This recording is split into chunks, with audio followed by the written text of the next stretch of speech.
place the maps once denied. A place whose very name was whispered more often in rumor than in certainty. A place known simply as Area 51. It begins as a shimmer on the horizon, nestled among the mountains of the Nevada Test and Training Range. There are no signs, no welcome gates, only barbed wire, sensors, and the warning, use of deadly force authorized. But why? Why such secrecy? Why has this remote stretch of desert, so empty and so quiet, captured the imaginations of millions? What is hidden beneath this sunburned soil? What stories are sealed in the dust and shadows? As you settle in, sinking deeper into your pillow, let yourself drift gently into the mystery. Because tonight, we walk softly across the veil of secrets. And like the desert itself, Area 51 hides more than it reveals. A land without a name.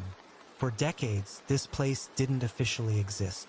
Even as spy planes rose from its hidden runways, even as military operations buzzed behind closed hangars, even as strange lights flashed across the night sky, the U.S. government refused to acknowledge its existence. It was a place buried in plain sight, a rumor with wings.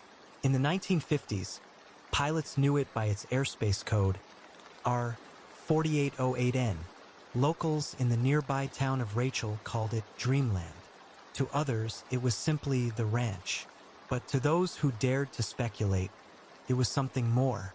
A vault of alien secrets, a testing ground for otherworldly craft, a theater of the impossible.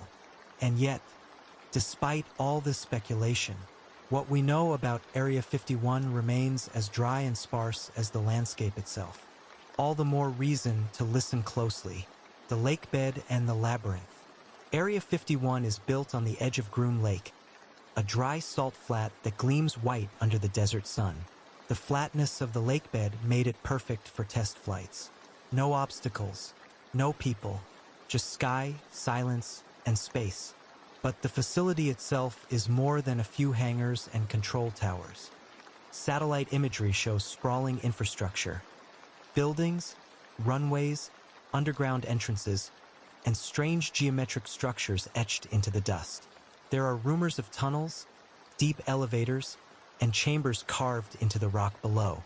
They say there's a vast underground complex where light never reaches and secrets never sleep. No one outside the clearance knows for sure. But isn't it fascinating that in an age of surveillance and smartphones, some places still manage to remain unseen? And the question grows larger. What is being hidden? Is it just experimental aircraft, advanced drones and stealth technology? Or is there more? Is Area 51 hiding not what we have built, but what we have found? The myth grows. The seeds of the Area 51 legend were planted in the mid-20th century, during the Cold War. It was a time of shadows and secrets, when superpowers watched each other from behind closed curtains and paranoia gave birth to innovation. The U-2 spy plane, one of the first high-altitude surveillance aircraft, was tested here. Later, the State Route 71 Blackbird and the stealth F-117 Nighthawk would also call this desert home. And because these aircraft were so advanced, so beyond anything the public had seen, sightings of them often fueled reports of UFOs. Shimmering craft moving at impossible speeds. No sound, no wings, no explanation. The Air Force often dismissed such sightings as weather balloons or military flares. But the human imagination is not so easily silenced. People began to wonder, were these truly man-made or something else? And so, slowly, layer by layer, a legend began to grow. The Watchers and the Wanderers. In the years that followed, pilgrims of mystery began to gather. UFO hunters, paranormal researchers, journalists and skeptics. They came to stand at the edge of the forbidden zone, just outside the perimeter where warning signs bristle like thorns. They brought cameras and telescopes. Some camped in the desert for days. Some claimed to see lights, strange, darting movements across the sky. Others heard sounds, low-frequency hums that made their bones vibrate. A few said they were warned away by men in black, or unmarked helicopters that rose silently over the hills. And still, the questions echoed. What are they hiding? And why here, in this silent stretch of earth and sun? Bob Lazar and the Alien Hangar. In 1989, a man named Bob Lazar appeared on television with an astonishing claim. He said he had worked at a facility just south of Area 51 called S4, where the US government was housing and reverse engineering extraterrestrial spacecraft. He spoke of hangars built into the mountainside, of gravity propulsion systems not of this Earth, of alien materials and strange element-based fuel, and even claimed to have read briefing documents about otherworldly beings. The world listened, skeptics scoffed, supporters believed, and even now, decades later, Lazar's story remains one of the most polarizing testimonies in UFO lore. He never wavered, he never profited, and much of what he described, once considered absurd, has slowly gained scientific credibility. But whether you believe him or not, his words added fuel to a fire already burning. Area 51 was no longer just a secret base. It was a mythos, a focal point for dreams, fears, and forbidden knowledge. A curtain that never lifts. Even today, in the 21st century, the base remains tightly sealed. Surveillance is constant. Airspace is restricted. And any attempt to cross the boundary can end in swift, silent consequences. What are they protecting? It's tempting to assume the answers are exotic. That somewhere in that sunlit dust is a craft from another world, or a frozen being, or a machine that bends time. But even if the truth is more ordinary, more grounded in espionage and prototypes, there's something quietly profound about the not knowing. It speaks to a basic human truth. We are drawn to the veil, to the edge of mystery, to that soft shimmer on the horizon where certainty disappears. And in that way, Area 51 is not just a place on a map. It is an idea, a question with no answer, a whisper carried on the wind. Let the silence carry you. Now, let your thoughts drift, out over the starlit sand, past the fence lines and floodlights, into the dark stillness of a desert night. You are floating above the lakebed now, where the moonlight glints off salt like silver. The air is calm, the world asleep, and far below, someone may still be watching the skies. Perhaps not for enemies, but for something else, something older, something waiting. As your breathing deepens and the rhythms of the world fade into stillness, let the desert hold you in its ancient silence. Let the mystery guide you gently into dreams, because not every question must be answered. Some are meant only to be dreamed. Sleep well, and may your mind wander far beyond the fences of this world. Next, the birth of a secret base, Cold War shadows. Imagine yourself standing on the edge of time, not today, not even last year, but in a moment long past, when fear and ambition walked hand in hand across the sands of Nevada. The year is 1955. The world is colder than ever before, not in weather but in war. A war not fought with bullets or bombs, but with secrets, shadows, and eyes in the sky. This was the Cold War, and in its icy silence, a new kind of battlefield was born. Invisible, remote, hidden in plain sight, and in that silence, Area 51 came alive. A sky no longer safe. As you begin to drift, let your mind float above the clouds, higher still, where the blue of the sky turns to the black of space. Now imagine this. The Soviet Union in the 1950s was a looming, mysterious power. Vast, isolated, building, expanding, preparing. But from the west, no one could see inside. Their secrets were buried in tundra and frost, in factories hidden behind mountains, in missile silos buried beneath forests. And America was afraid. What were they building? How close were their bombs? How strong was their arsenal?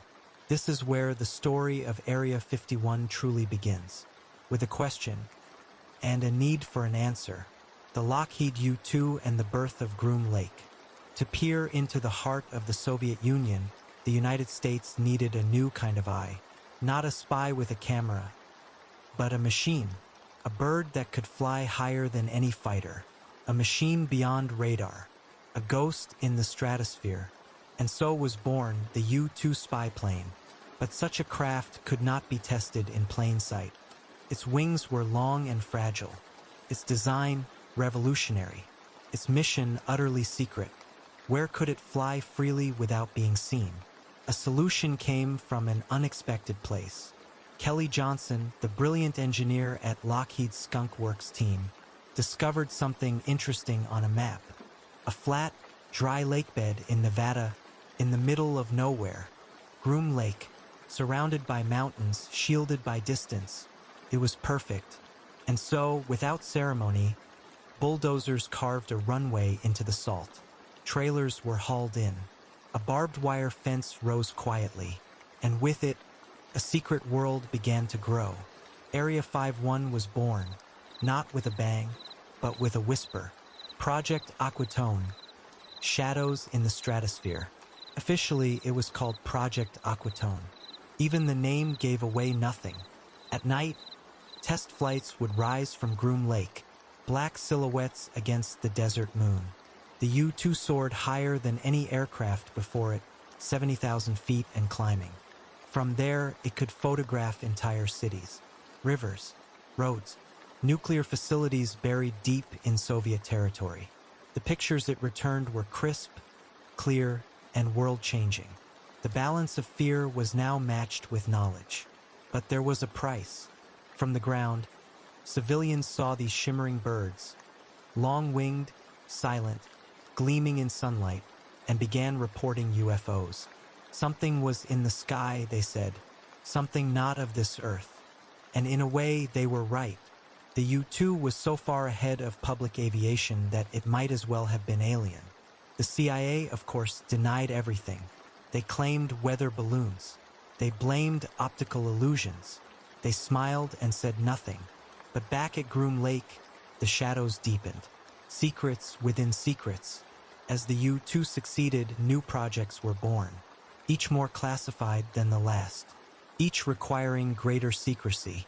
The State Route 71 Blackbird, the A-12 Oxcart, prototypes so advanced they were invisible to radar, ghosts in the sky. Some say Area 51 didn't just test aircraft, but pushed the very limits of physics. Crafts that hovered without sound. Engines that bent gravity. Metals never seen before. And underground? Well, no one knows. Some engineers rumored multi-level facilities, with entire laboratories carved beneath the desert. Others spoke of foreign technology exploitation units, a chilling phrase that left much to the imagination. Were they reverse engineering aircraft, or something else? Was it merely Soviet tech, or something not built by human hands? The veil remained firm. Even those who worked there spoke in fragments, compartments of knowledge, locked behind doors they never opened. They knew their piece, but never the whole puzzle. That, perhaps, is the true genius of Area 51. Satellite silence and the art of disappearing. As technology improved, Area 51 adapted. When spy satellites threatened to photograph the base, engineers built hangars with sliding roofs. Some aircraft were covered with nets or moved only at night. Others were kept entirely underground.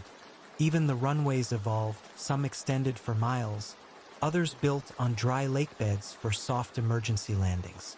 And airspace above? Completely closed. To this day, the restricted zone above Area 51 is one of the most tightly controlled regions of airspace in the world. Even military pilots avoid it unless granted special permission. Why so many layers of protection? Why such persistent silence? Unless, perhaps, what lies hidden is more than just steel and wings. Dreamland and the human factor. Within classified circles, Area 51 gained another name, Dreamland.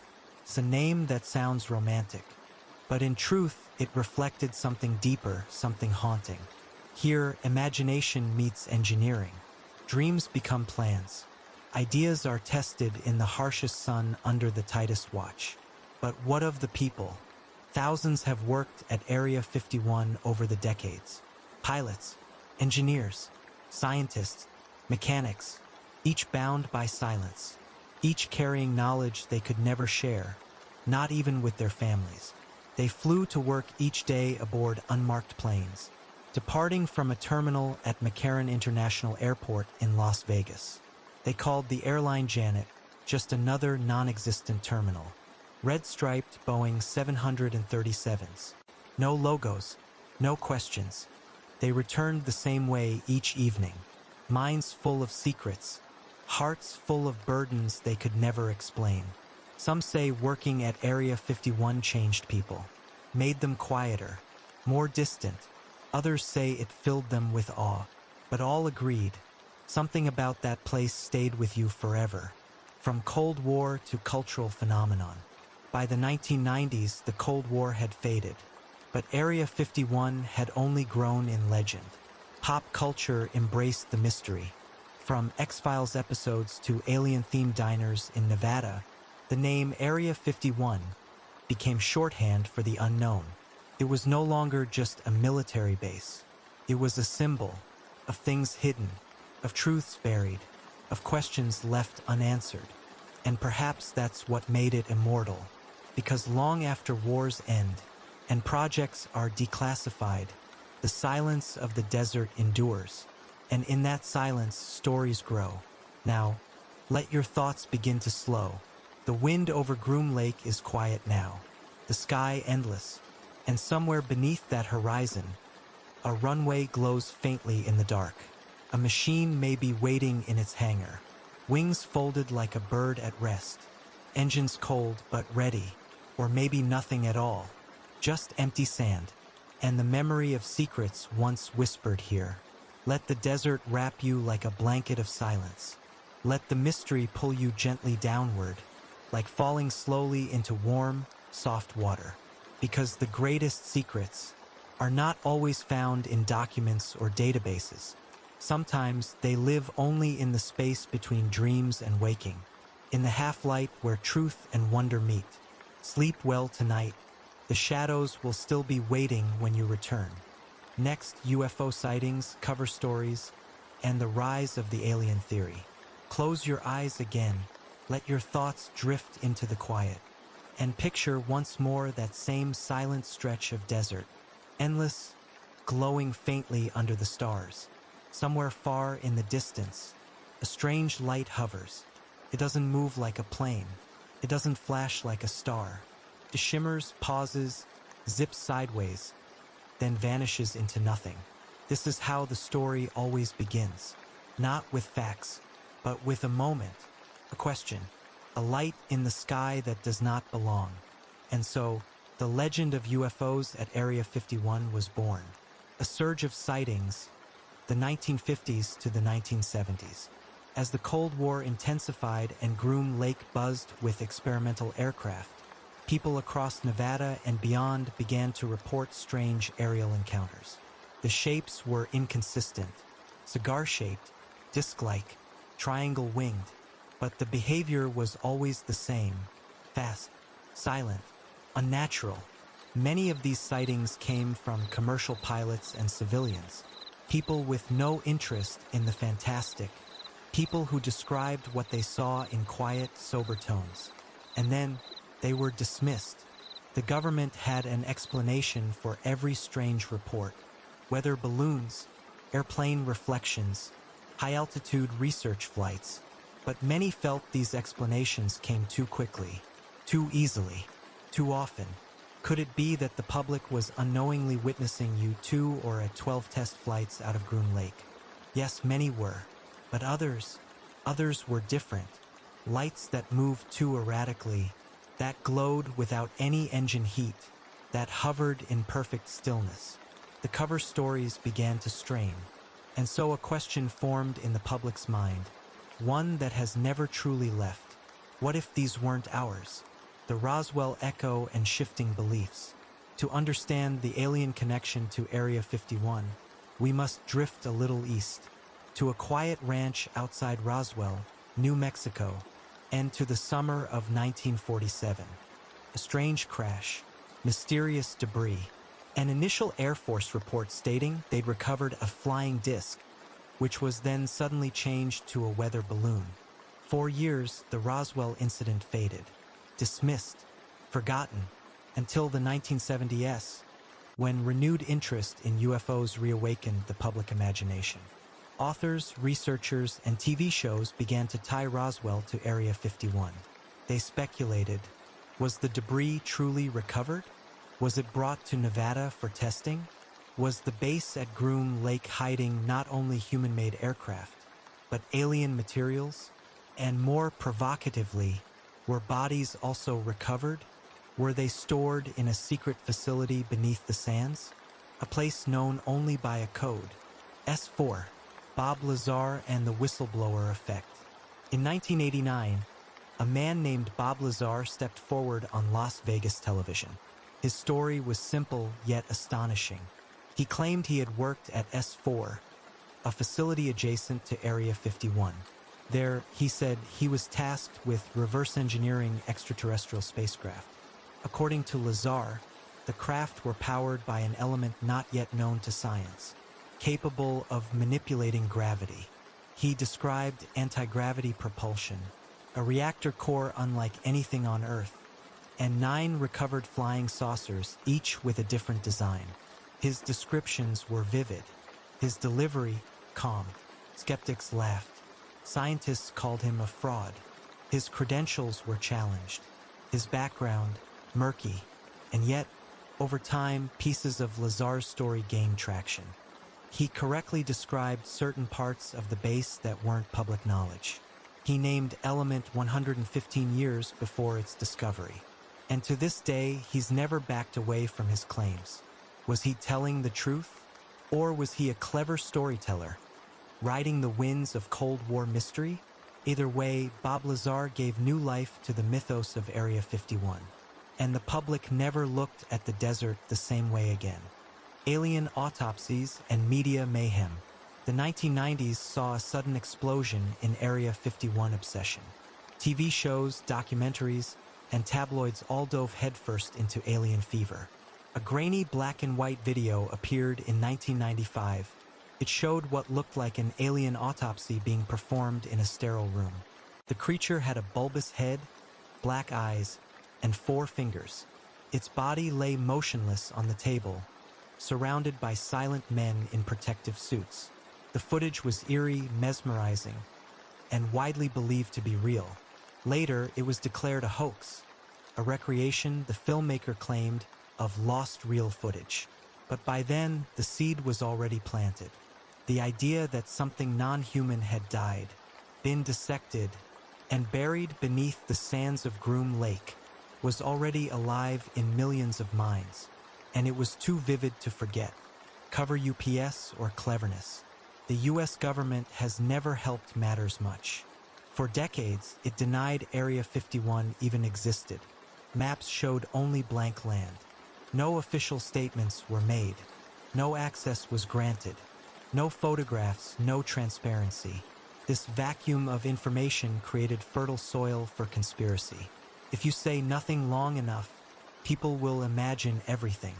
It wasn't until 2013, under pressure from Freedom of Information Act requests, that the government finally acknowledged Area 51's existence. Even then, the acknowledgement was limited. Just a small reference to its use in Cold War aircraft testing. Nothing about aliens. Nothing about reverse engineering. Nothing about S4. But by then, it didn't matter. In the minds of millions, Area 51 had already become a symbol of government secrecy, a vault of forbidden truths, a modern myth wrapped in barbed wire and redacted files. The 2004 Tic Tac UFO and renewed questions. Strangely, interest in UFOs surged again in recent years, but not because of Area 51. In 2004, a U.S. Navy pilot filmed a strange object off the coast of San Diego, a smooth, white tic-tac-shaped craft, hovering and darting with impossible speed. It had no wings, no visible propulsion, no heat signature, and it moved in ways that defied the laws of physics. This was no hoax. It was real. It was confirmed by the Pentagon in 2020. And yet, no explanation was given. So again, the question returned, where are these craft coming from? Are they still being studied? So where? For many, the answer is still the same. Area 51, the symbolic power of a place. In truth, we may never know what truly happened or is happening within Area 51. But perhaps that's not the point. Because beyond the barbed wire and runway lights, Area 51 has become something more than a secret base. It has become a mirror, a reflection of our deepest hopes and fears. If we believe in extraterrestrial life, Area 51 becomes the cathedral of contact. If we distrust authority, it becomes the fortress of conspiracy. If we dream of the future, it becomes a gateway to what's possible. And when we lie in bed at night, thinking of distant stars and unexplained lights, it becomes the place where wonder lives. Now, let your thoughts begin to soften again. Let the images fade, UFOs blinking in the dark, strange machines gliding silently over the desert. Let it all dissolve into a soft, velvety quiet. Perhaps the truth is out there. Perhaps it lies under a mountain of secrecy. Or maybe sleeps just like you are about to. The answers may not be found in documents or declassified files, but in that thin space between imagination and reality, between dreams and waking, where light glows in impossible ways and shapes move just out of reach. Next, dreamland technology, hypersonic aircraft, zero-point energy, and the edge of the possible. You are lying under an open desert sky, a sky that stretches forever. But in the distance, something moves. Silent, black, triangular. It slices across the stars without a sound and disappears just as quickly. What was it? Was it ours? Or was it something else? At the center of Area 51's long and tangled legacy, there is one constant. Technology so advanced it feels like magic. Tonight, we drift into that mysterious place between physics and fantasy, into the black-budget world of flying wings, energy fields, and the whisper of machines built decades ahead of their time. This is dreamland, and here, the rules are different. A place built for speed and secrets. Area 51 is not just a base. It is a laboratory for the impossible. From its earliest days, Groom Lake was chosen for its isolation. No cities nearby, no wandering tourists, just salt flats and sun-bleached hills. It was perfect for testing aircraft so strange, so futuristic, they needed to be kept in total secrecy. Here, the U-2 spy plane first soared in the 1950s, reaching heights never thought possible. Then came the A-12 Oxcart, a jet so fast it nearly outran its own shockwaves. And of course, the legendary State Route 71 Blackbird, a sleek, black phantom that flew at Mach 3, so high and fast that nothing could touch it. But even these machines were only the beginning. Behind the locked hangars and radar-proof bunkers, rumors began to swirl. Rumors of craft that moved in total silence. Craft with no visible exhaust. Craft that could hover, pivot without banking, and vanish in an instant. Aircraft, yes, but not like any aircraft we've ever known. Aurora, the Phantom plane. One of the most enduring legends of Area 51 is the mysterious project called Aurora. First mentioned in an unclassified Pentagon budget document in 1985, Aurora appeared as a black program, its purpose and design completely unknown. But soon whispers began to spread. Could Aurora be a hypersonic spy plane? Something that flew at Mach 5, 6, even 10? Across the American Southwest, people reported seeing strange contrails, zigzagging white scars in the upper atmosphere. Pilots spoke of hearing an unfamiliar donuts-on-a-rope contrail, a pattern linked to exotic propulsion systems like pulse detonation engines. Sonic booms were heard in uninhabited regions.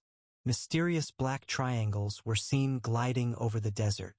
Aurora was never confirmed, never officially cancelled, simply slipped from view. Was it real? A test craft that operated only at night? Or was it a decoy name, a shadow designed to hide something deeper still? Whatever the truth, one thing is clear. Something fast, strange, and ahead of its time has been flying out of Groom Lake. For a very long time. Black triangles and the TR-3B legend. Perhaps the most famous shape in modern UFO lore is the Black Triangle. Seen hovering silently over highways, moving slowly over forests, appearing near military installations. These dark, wedge-shaped craft have been reported since the 1980s. They are enormous, almost the size of a football field, but silent, eerily so. They seem to defy gravity, floating effortlessly. Many glow with a soft, amber or blue light. Some vanish instantly, without any visible means of propulsion. Some believe these aren't extraterrestrial at all. They say these craft are ours. The name whispered in these circles is TR-3B, an alleged secret craft developed by the U.S. Air Force or DARPA. It's said to use a magnetic field disruptor, a circular ring of plasma that reduces the craft's mass and allows it to float, pivot, and move without friction. Officially, the TR-3B doesn't exist. There is no proof, no photos the government acknowledges. And yet, the sightings continue. Could the TR-3B be the product of reverse-engineered alien technology, as some suggest? Or is it simply a myth made from shadows, born in a place where secrecy is the only constant? Zero-point energy and the physics of the future. Some Area 51 watchers believe the base is not just testing aircraft, but experimenting with entirely new forms of energy. One term often mentioned is zero-point energy, a theoretical field of limitless energy that exists even in a vacuum, born from the quantum fluctuations of empty space. In simpler terms, it's the energy of nothing. If it could be tapped, zero-point energy could revolutionize the world, providing infinite clean power, gravity manipulation, and propulsion that breaks the chains of rocket fuel. Bob Lazar, the infamous whistleblower, claimed the alien craft he studied used a form of gravity manipulation derived from a stable isotope of element 115, producing energy far beyond any known reactor. He described the propulsion as a gravity wave amplifier, bending space around the craft itself. The military has never confirmed this, but patents have been quietly filed. Papers have been published by defense contractors on inertial propulsion and exotic energy systems. And Area 51? It remains silent. The absence of denial speaks as loudly as any confirmation. The sound of silence. Why secrecy persists? But why the mystery? Why the silence? Why the layers of cover stories, denials, and half-truths? Because in the world of advanced aerospace development, secrecy is the currency of progress. If a nation develops a plane that flies at Mach 10, or a drone invisible to all radar, it does not want its rivals to know. Secrecy is not just strategic, it is existential. Area 51 provides the perfect ecosystem for these secrets to grow. Isolated, protected, controlled. And for every real project, there are 5 rumors planted to throw observers off track. In this way, the base creates its own mythology. A fog of fantasy that conceals what might be real. A plasma-powered triangle? A zero-point drive? Or just a conventional jet in experimental camouflage? The line between science and legend blurs here, and in that blur, the truth hides. Echoes from the future. As the years go on, the skies continue to change. Satellites watch from above. Hypersonic glide vehicles streak through the upper atmosphere. And somewhere in the silence, new machines take flight. They do not have names. They do not appear on radar. They are tested under moonless skies, flown by pilots who will never speak. We may not see them. We may not even know they exist. But we feel their presence, just beyond what's visible.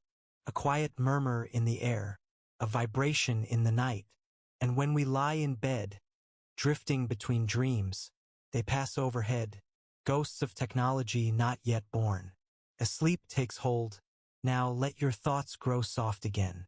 Let the machinery fade, the black triangles, the glowing engines, the hush of distant sonic booms. The desert is quiet now. The lights are out. The runways are dark. Somewhere beneath the earth, ideas are waiting, silent, contained, humming with energy. But for now, all is still. You are safe here. You are distant from the noise of certainty, floating in the soft mystery of possibility. Let it take you. Let it carry you into dreams of glowing crafts and limitless skies. Next, the people who vanished. Desert trespassers, lost pilots, and missing time. Not into blueprints, propulsion systems, or top-secret hangars, but into the human side of the mystery, into the stories of those who entered the edge of Area 51 and never returned the same. Some vanished completely, some were never seen again, and others came back but not as they were before. This is the other side of the fence. Not the machinery, but the missing. The desert doesn't give back what it takes. The Nevada test and training range spans more than 2.9 million acres. That's more than double the size of Rhode Island. And deep within it lies the restricted zone known as Area 51. It is, by all accounts, a no-go zone. Warning signs dot the roads for miles. No trespassing. Use of deadly force authorized. And it's not just words. Guards, often called camo dudes, patrol the hills in white trucks, binoculars at the ready. Unmarked helicopters sweep overhead without sound. Sensors buried in the earth track movement from miles away. But despite all the warnings, people come. Curious hikers, UFO believers, conspiracy seekers. Some simply want a glimpse. Some come for the thrill. Others come looking for answers. And some, according to local lore, don't leave. The hiker who vanished without a trace. In the early 1990s, a man named Stephen White set off on a solo hiking expedition near the restricted boundary line of Area 51. He was a seasoned outdoorsman, familiar with the harsh terrain of the Nevada desert. Stephen left notes behind, a journal full of curiosity, sketches of aircraft, coordinates of suspected observation points. He was last seen fueling his Jeep in Alamo, Nevada. 2 days later, his vehicle was found abandoned off Groom Road, a dirt path that leads directly toward the perimeter. His water was still in the car. So were his maps and supplies. Search and rescue teams swept the area, using helicopters and dogs. Not a single footprint. Not a shred of clothing. No body. To this day, Stephen White's name lingers among desert whispers. Some say he was warned. Others say he got too close. A few believe he was taken by something beyond government reach. A ghost of Groom Lake, the lost pilot and the silent jet. One of the strangest cases tied to Area 51 is not a hiker, but a pilot. In 1974, the Air Force reported a training accident involving a prototype aircraft. The official record simply said, loss of control, crash site unrecovered. But unofficial sources, some former base contractors, tell a different tale. The pilot, codenamed Eagle 9, had been testing a next-generation reconnaissance vehicle. It allegedly used gravitational wave shielding, a concept far beyond known physics at the time. Mid-flight, the aircraft veered off course. Its signal was lost somewhere beyond the Utah border. No crash site was ever found. No debris. No distress beacon. No body. What happened to Eagle 9? Was the aircraft recovered in secret, classified, and buried in black vaults? Or did something stranger occur? Some UFO researchers believe this event mirrors known abduction patterns. Loss of time, sudden disconnection, complete disappearance. One moment a man in the sky, the next nothing. Camo dudes and vanished hikers. The urban legends. In the small desert towns near Area 51, Rachel, Alamo, Tikaboo, you'll hear the same story told again and again. A group of hikers sets out to photograph the boundary. They're careful, respectful, stay outside the lines. But as the sun begins to set, they notice something. A shadow on the ridge, a truck in the distance, maybe a light that shouldn't be there. Then silence. And after that, nothing. Later, locals report strange sounds in the hills. Dogs bark at the dark. In some versions, the hikers return but speak only in whispers. Their memories fragmented, like broken glass. They talk of seeing lights that danced silently, machines that hovered inches above the sand. In other versions, the hikers are never seen again. No proof, no crime, just gone. Are these ghost stories embroidered over the years? Or are they quiet warnings? Don't get too close. Don't peer too deep. Some secrets protect themselves. Time distortions and the missing hour phenomenon. Perhaps the most unsettling reports tied to Area 51 aren't of vanishing people, but vanishing time. In 2006, a documentary crew attempted to film the legal boundary area of Groom Lake from public land. They arrived around noon, began filming a wide shot of the valley. Then, things got strange. When the crew returned to their hotel in Las Vegas later that evening, something didn't add up. Their footage was intact, but the time code showed something missing. Exactly 1 hour and 13 minutes had vanished. Gone from all devices, unrecorded. None of the crew remembered anything unusual. Later, the sound engineer began having recurring dreams. A metallic room, voices behind glass, instruments tapping against skin. He never returned to the area. Others have reported similar phenomena. Blackouts near the boundary, compass spinning, watches stopping, GPS trackers resetting. Skeptics say it's just the mind playing tricks. Sunstroke, magnetism, faulty equipment. But the pattern repeats, over and over, as if time itself is thinner there, more fragile, more easily rearranged. The man in the gray suit. In one of the most chilling urban legends of the Nevada desert, there is the tale of the man in the gray suit. Travelers on the extraterrestrial highway have claimed to see him walking the roadside, always at dusk, always alone. He is dressed in an old-fashioned suit, slim, clean, impossibly unbothered by the heat. He doesn't wave, doesn't look up, just walks slowly toward Groom Lake. Those who've tried to speak to him say he disappears if you turn your head. They're one moment, gone the next. Local legend says he was a scientist who worked at the base in the 1950s. After a propulsion test went wrong, he was never seen again.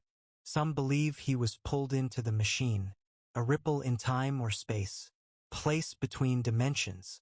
Now he walks the edge of the known world. Not alive, not dead, just stuck. A warning. A ghost. As you drift deeper, let yourself float now. Float between truth and tale, fact and fiction. Area 51 is a place of silence, yes, but also a place of echoes. Echoes of footsteps that stop too soon. Of stories whispered but never told out loud. Of names forgotten, but still lingering in the dust. There are people who went looking for the truth. Some found it. Some found more than they wanted, and some were simply never found again. As your eyes grow heavier, as your body gives in to calm, let those stories settle in your mind like desert sand. Not to frighten, but to remind you, the unknown is still out there, waiting, watching, humming gently in the night, and in that hum, sleep finds you, softly, fully, completely. Let go. Let the mystery keep watch now. Next, reverse engineering the unknown. Alien craft or human invention. The sky over Groom Lake is always quiet. Too quiet. As stars rise above the endless Nevada desert, a soft breeze rolls across the valley. You can almost hear the faint hum of forgotten engines and buried experiments, murmuring like lullabies beneath the sand. Tonight, as you lie back and drift into that gentle space between wakefulness and dreams, we begin a calm, unhurried journey. into one of the most whispered and chilling theories surrounding Area 51. What if what's hidden there was never ours to begin with?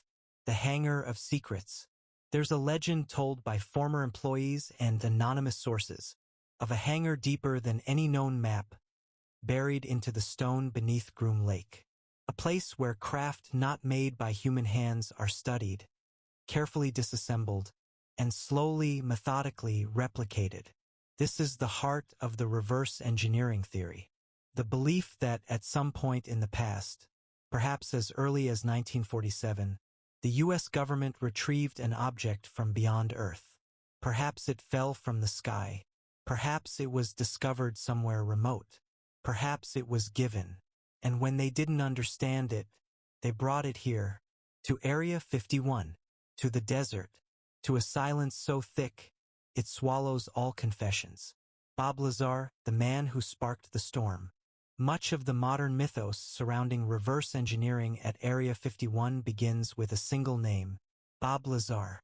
In 1989, Lazar appeared in a televised interview with investigative reporter George Knapp. His face shadowed, his voice altered.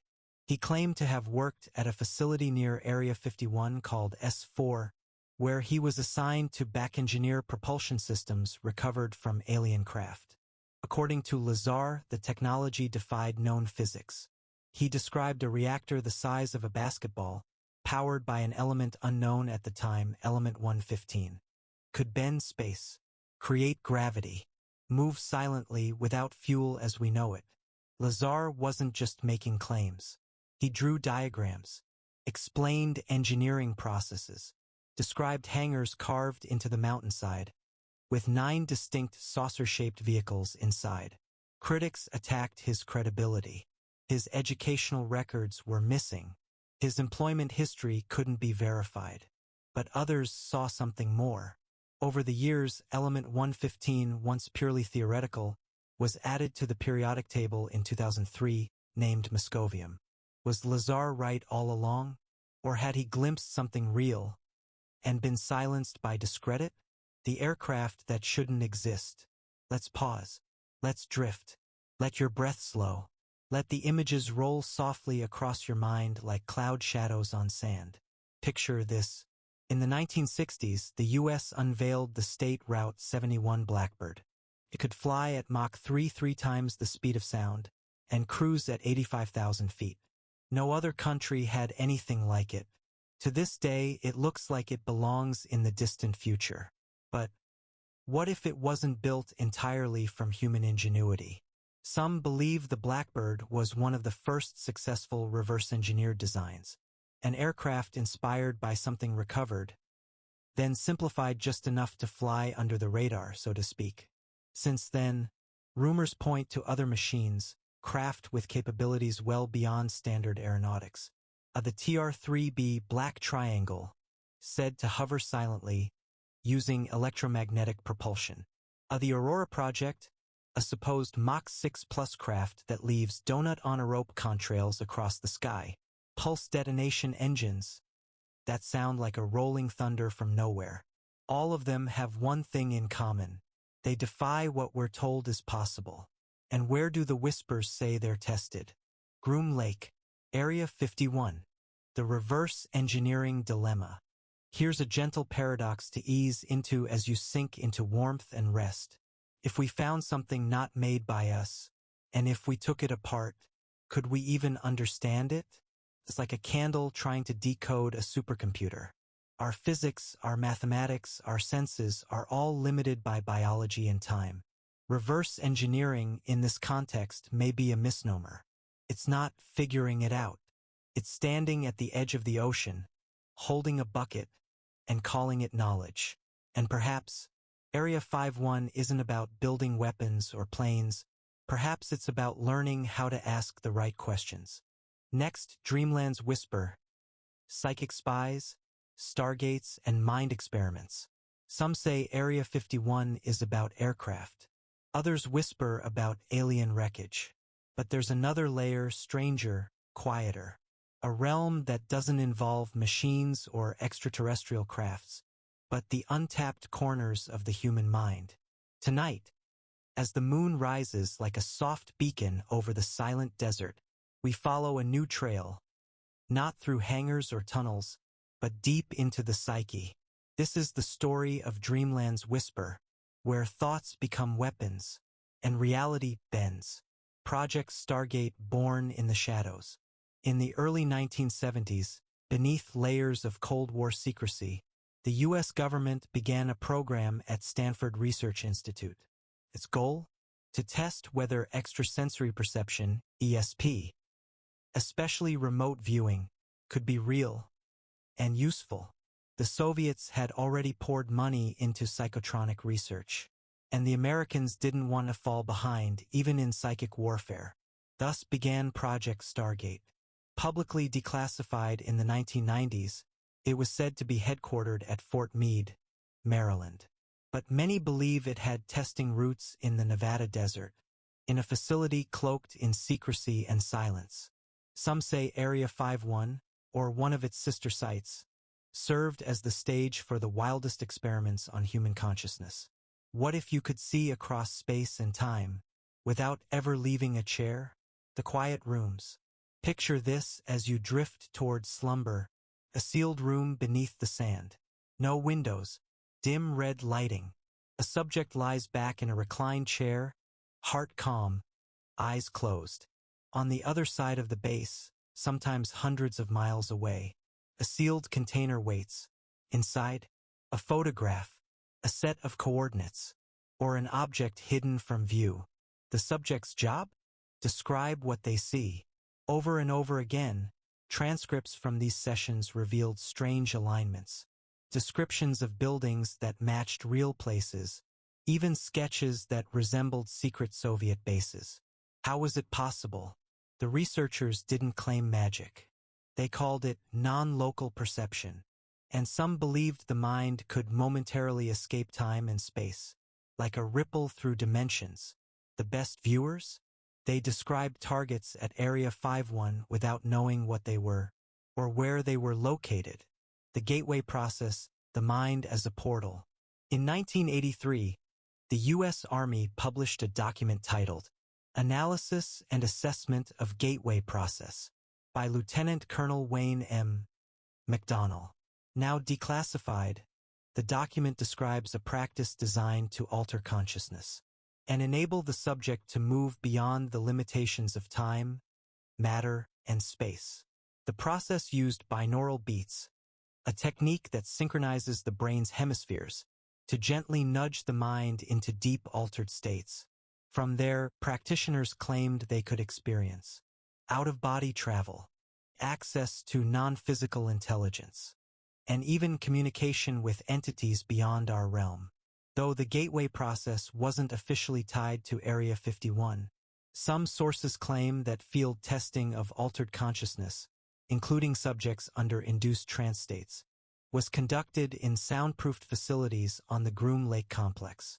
The nickname for this hidden program? Project Center Lane. Some say they weren't trying to open doors, they were trying to build them. Mind control and MKUltra echoes any conversation about psychic research in U.S. intelligence circles. Inevitably leads back to Project MKUltra. Conducted during the 1950s and 60s, this program explored the use of hallucinogens, hypnosis, and sensory deprivation to influence behavior. Public records tie MKUltra to institutions across the U.S. and Canada, but some believe that the more experimental arms of the project were carried out in secret at off-book locations. Enter Area 51. A few whistleblowers and researchers speculate that some underground levels of the Groom Lake facility were not for storing craft, but for behavioral testing. In these rumors, volunteers or detainees were subjected to prolonged isolation, hypnosis loops, flashing light sequences, and synthetic chemicals designed to disrupt memory. Not for interrogation purposes, but for something else. Programming. A test. To see if the human mind could be reshaped, rewired like software. The telepathy trials. Let your thoughts slow now. Let your breathing soften like silk. Imagine two people miles apart, in rooms of complete silence. One focuses on an image, a shape, a color, a memory. The other simply listens. No words are spoken, no signals exchanged. And yet, in many of these early experiments, conducted quietly in the 70s and 80s, the second subject described the image with eerie accuracy. Sometimes it was just the color, sometimes the mood, but occasionally, the entire scene. Could it be that human beings have a latent connection we've long forgotten? A field of shared perception? And was Area 51 one of the places where this phenomenon was studied, perfected, or weaponized? Stargates in the desert. Now we move deeper, into the dream space between science and legend. There's a theory rare whispered about a dimensional rift hidden beneath Groom Lake. A place not discovered, but activated. This isn't just about seeing the future. It's about stepping into it. In this version of the Area 51 mythos, select researchers and psychic navigators were able to enter altered states so deep, they found themselves no longer in their own time. They walked through dreamlike structures, saw cities not built yet, and stood before beings shaped like humans, but not human. They called these journeys jumps, not physical teleportation, but cognitive displacement, and some never came back. Operation Sunstreak and the Quiet Dissolve. As the 1990s approached, official psychic programs like Stargate were slowly shut down. The government concluded the results were inconclusive, but others believe the research didn't stop. It simply went deeper, more secret, more controlled. Some say Operation Sunstreak, the successor to Stargate, moved its highest-level personnel to remote facilities west of Area 51, where techniques merged not just psychic study, but neurolinguistic programming, frequency entrainment, and even spiritual invocation. These projects weren't about war. They were about communication, with what no one says. But in one recovered session log, the final entry reads, "The desert is the antenna. It listens back, falling asleep to the unknown. The desert night is heavy now, thick with silence, soft with starlight. Area 51, whatever it truly is, remains hidden, not just by concrete and wire, but by dreams and the absence of answers. Somewhere deep under the sand, a room may still exist, with no lights, no sound, just a single chair, and a person in that chair, eyes closed, reaching beyond time, trying to touch something we've forgotten. Tonight, let your mind rest. Float in that space where thoughts loosen, where logic fades. And if a strange image comes to you, a shape, a symbol, a feeling, perhaps it's just a dream, or perhaps something is whispering back, 'Good night, traveler. Fall asleep to the unknown. It's always been waiting for you.'" Next, the desert's shadow, black budget projects and vanishing employees. In this part of our sleep-bound journey, we wander into the veiled world of black budget operations and the chilling accounts of people who simply vanished. This is not just about machines. This is about those who touched the edge of truth and were swallowed by the shadow. What are black budget projects? To begin, let's dim the lights in our minds and understand the basics. A black budget is a portion of national funding allocated to programs so secret, they are not publicly acknowledged. Their existence is often classified, their scope unknown. Officially, these budgets are meant for national security, advanced defense research, intelligence gathering, or special operations. But buried within those billions of dollars are threads that lead to places like Area 51, projects so deeply hidden, even presidents may not know the full extent. Skunk Works, Lockheed, and the veiled contracts. Let your thoughts drift to the 1950s and 60s. The Skunk Works division of Lockheed Martin, led by aviation pioneer Kelly Johnson, was tasked with developing aircraft that could fly higher and faster than anything before. From this team came the U-2, and later the State Route 71 Blackbird, both tested at a mysterious desert airstrip now known as Area 51. These were black-budget projects, and their funding didn't appear in congressional breakdowns. Not officially, but what else was developed? Insiders whispered of triangular craft, of silent propulsion systems, and even of materials that bent radar and light. Some of these designs never saw the public eye, and those who worked on them, they couldn't speak of them, ever. NDAs stronger than steel. Imagine taking a job where the first thing you're told is, you may never talk about what you see here, not to your spouse, not to your family, not in a diary, not even after death. Welcome to the recruitment process for contractors and scientists at Groom Lake. Every person who entered was bound by intense non-disclosure agreements, monitored even in their private lives. Some worked on-site for months without knowing the true purpose of their project. They were compartmentalized, isolated, and if someone began to ask questions, their clearance could vanish, their career could end, or, in some disturbing tales, they could disappear. The mysterious case of Bob Lazar's colleagues. Bob Lazar's name is now folklore in the Area 51 mythos. But beyond his own testimony, he made a curious claim. I wasn't the only one. There were others, scientists I worked with, who never showed up again. Lazar recalled coworkers, identified only by initials, who suddenly stopped coming in. No warning, no resignation, their labs sealed, their names erased from rosters. He believed they were terminated in the most permanent sense.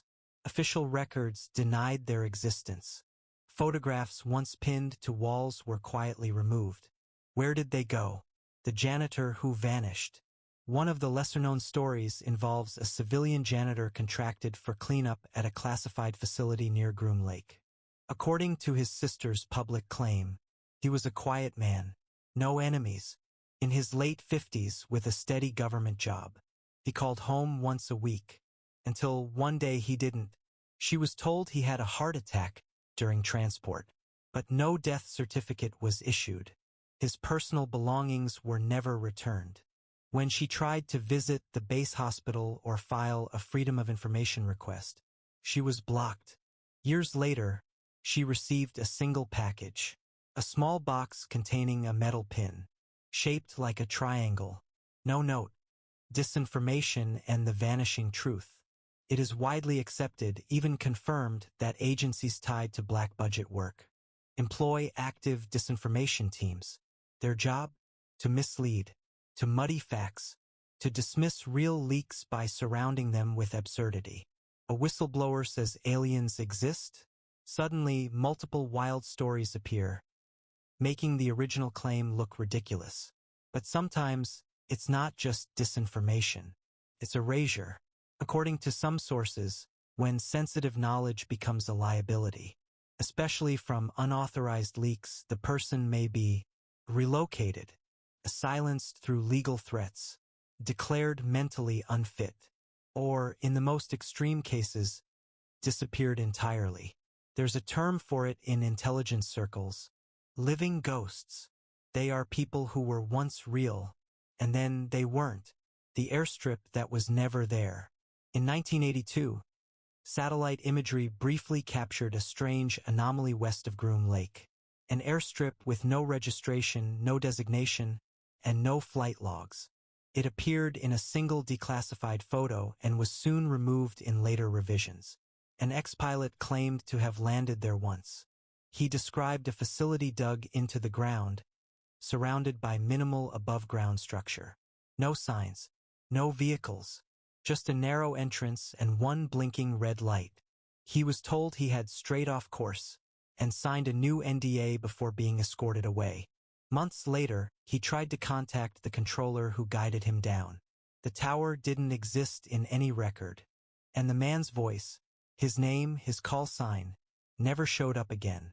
It was as if the entire incident had dissolved into thin air. Time cards to nowhere. Some ex-contractors, now in retirement, speak cryptically of their past. One tells of time cards that didn't correspond to known departments. project codes that never showed up in audits, full of echoes, full of memories that no longer have names, full of people who once knew and now live in the shadows. Sleep now. Let your breath settle like dust in the stillness.